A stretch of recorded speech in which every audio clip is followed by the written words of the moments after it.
ভবানপুর জিপিতে কানমরা গ্রামের প্রথম আমরা কানমরা টু ধবনা সহ মহিষে গ্রাম একটা রাস্তা,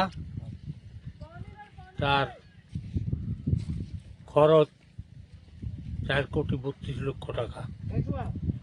সেটা যেমন উদ্বোধন করলাম, তার সাথে সাথে আমরা আজ কানমরা গ্রামে একটা পুকুর, সেচ পুকুর শুরু হবে, তার শিলান্যাস করলাম। এটা প্রজেক্ট হচ্ছে 26 লক্ষ টাকা।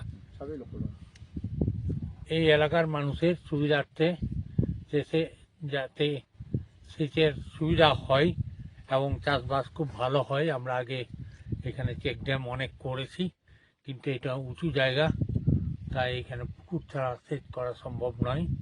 তাই আমরা পুকুরের স্যাংশন করে আজকে শিলান্যাস করলাম। আজ থেকেই এই পুকুরের কাজ শুরু হচ্ছে, তার সাথে সাথে রাস্তার কাজও শুরু হচ্ছে।